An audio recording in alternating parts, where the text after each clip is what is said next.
pendapat Pak Denny tentang kasus yang lagi ngetren nih Pak ya. Sekarang tentang kasus tentang seorang apa nih, tidur sama bos ya, staycation tadi ya. Buat karyawati yang pengen kontraknya diperpanjang, apa yang harus dilakukan pada pelaku yang notabene oknumnya nih ya, katanya manajer. Waduh. Ini manajer perusahaan atau manajer remang-remang gitu ya? Oke Pak, silakan Pak, pendapat THR ini penting juga ya. Tadi sebagian sudah sempat dibahas ya tentang kasus ini, kasus tidur sama bos. Ya, jadi kalau tadi saya fokusnya menyoroti kepada eksistensi serikat pekerja, Ya. sekarang saya menjawab ini fokus kepada dari sisi pelaku, Ya. kan? Jadi kasus yang harus dibongkar tuntas sih kalau menurut saya ya. Jadi apalagi sekarang udah jadi viral, udah jadi tren nih sekarang, sampai banyak yang di komentar itu kan banyak yang bilang ini kasus yang jamak terjadi, ini sudah umum Pak terjadi dan sebagainya. Ini dari dulu Pak terjadi. Nah, tadi saya sorotin tentang keberadaan serikat pekerja, kemana serikat pekerja ini. Nah, artinya kalau ini menjadi viral, memang harus segera dituntaskan. Ya. Pada saat ini sudah ketemu nanti siapa pelaku, maka ini kan isunya sebenarnya pidana ya. Betul. Isunya sebenarnya pidana nih lagi. Apabila ini memang kasus ini, tindak pidana ini memang tindak pidana yang dilakukan oleh si manajer dalam statusnya sebagai pribadi, ya, dan bukan merupakan tugas resmi perusahaan, tidak merupakan SOP dari perusahaan, maka yang bertanggung jawab adalah si pribadinya dalam posisinya apapun, baik manajer, supervisor, leader, mau direktur, apapun lah ya. Nah, tinggal pada saat pelakunya sudah terbongkar, sudah masuk ke ranah hukum pidana, maka yang harus dilakukan oleh perusahaan adalah segera menjalankan ketentuan PHK tentang tindak pidana. Dalam UJK kan ada sekarang, di UJK Undang-Undang 2023, di PP 35-nya sudah diatur, bahkan dengan saya ada 4 pasal tentang PHK karena tindak pidana. Yang ketahuan bersalah sama yang tidak bersalah, yang sudah melewati masa 6 bulan atau yang belum melewati masa 6 bulan. Ikutin ketentuan itu. Jadi kalau dia udah kena kasus pidana, langsung fokus kepada pelaksanaan PHK karena tindak pidana. Larinya dari sana. Setahu seingat saya, tindak pidana kalau di Perpu JK atau di Undang-Undang 2023 itu pesangonnya nggak ada. Jadi langkahnya larikan ke sana. Dan biarlah si pelaku apapun posisinya, baik manajer atau yang lainnya, itu segera bertanggung jawab dan kredibilitas atau reputasi manajemen itu segera diperbaiki. Di sisi lain, manajemen harus nah ini sekarang catatan saya pada manajemen nih. Manajemen kalau sudah melihat kasus seperti ini harus mengambil banyak pelajaran dari sini. Salah satu yang harus dilakukan adalah harus menyoroti, meningkatkan fungsi pengawasan. Ya.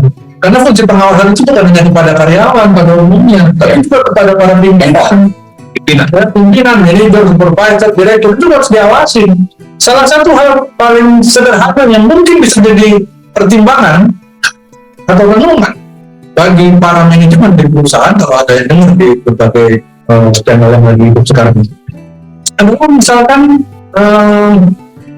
memaksimalkan fungsi pengawasan atau transparansi dari sisi infrastruktur. Contoh, segala ruang kerja jangan ada yang tertutup rapat.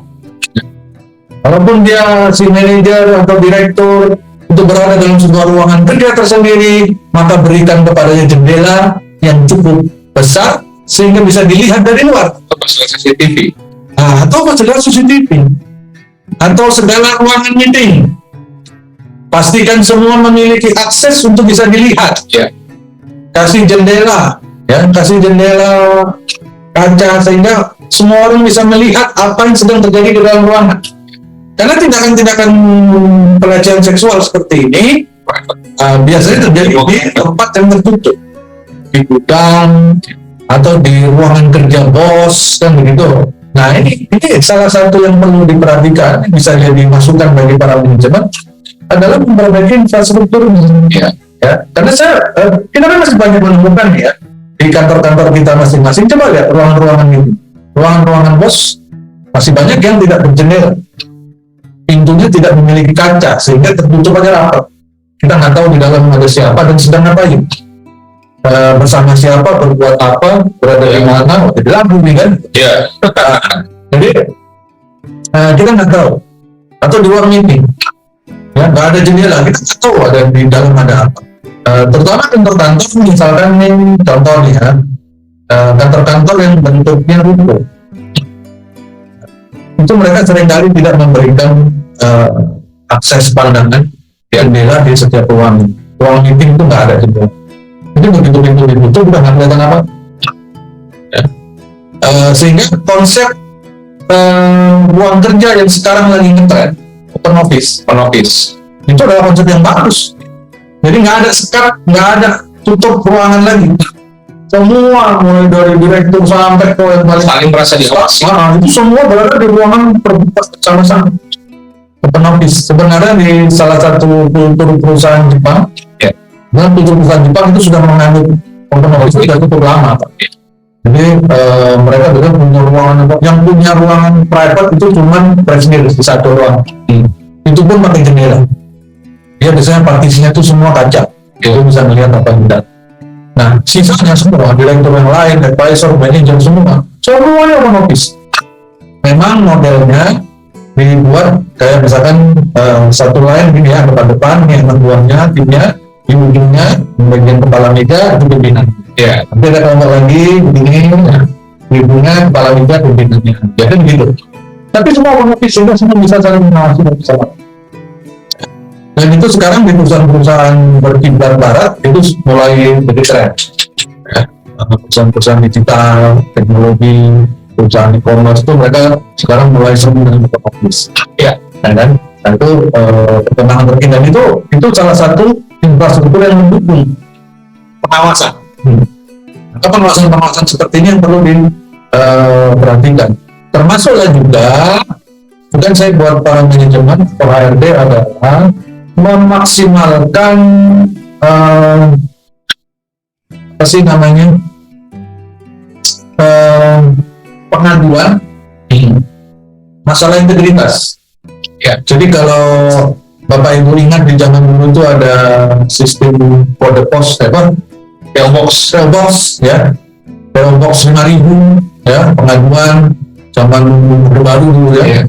Itu ada PO Box, kemudian kalau di di perusahaan swasta sering disebut hotline, ada hotline-nya. Nah itu semua perlu dimaksimalkan. Salah satu cara memaksimalkannya adalah memastikan para PIC yang mengurusi PO Box atau hotline masalah integritas tadi adalah orang-orang yang memang punya integritas tinggi, betul, dan punya reputasi bagus tentang masalah integritas. Kalau orang-orang yang mengurusin jadi Dewan Kehormatan misalkan, Dewan Kehormatan Integritas PT Nganu, ternyata ada kelompok orang-orang yang juga suka nganu, sudah menghancurkan reputasi manajemen sendiri. Ya. Jadi manajemen juga harus bertindak dalam hal ini. Belajar dari kasus ini, manajemen juga harus memaksimalkan fungsi pengawasan. Ya, serikat tadi saya bahas tentang serikat pekerja, sekarang manajemen. Ya.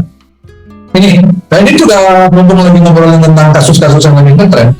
Itu yang barusan minggu kemarin tentang aksi koboi, ya, di jalan raya yang bawa pistol. Setelah ketangkap baru disebut bahwa itu shotgun. Ternyata kan itu karyawan swasta, ya kan? Karyawan perusahaan yang melakukan tindakan arogansi itu di jalanan, ya. Itu si supir taksi online itu sampai ditempelin bolak-balik kayak gitu kan. Bahayanya hebat banget tuh. Ya. Itu kan swasta. Kira-kira apa yang harus dilakukan kepada si pelaku oleh perusahaan? Kalau saya ditanya, saya sudah langsung jelas. Begitu dia sudah jadi tersangka, satu proses PHK ikutin PHK dengan tindak pidana. Ya. Apa masalahnya? Tinggal cari dari mana yang paling kuat, mainkan di situ, habisin dia dari sana. Mau perusahaan berarti kesal itu urusannya udah ada diatur dalam undang-undang, dan itu juga membantu memperbaiki reputasi manajemen, reputasi perusahaan, ya kan? Bukan nggak mungkin setelahnya akan tersebar nih perusahaan Keluar dari perusahaan apa? Nah, kan? Di PT Nganu, kan gitu. Kasihan tuh PT Nganunya. PT Bringas Indonesia. PT Arogansi Indonesia, kan gitu. Betul ini. Ya, jadi nah ini yang perlu kita ternyata manajemen juga harus melihat bagaimana segera merespon kasus-kasus yang hilang seperti ini. Ya. Kita di HR juga harus melihat perkembangan di luar, dan kalau ini berhubungan dengan masalah reputasi dan integritas dari manajemen kita harus segera merespon dan bertindak. Ya. Begitu kurang lebih Pak Agus.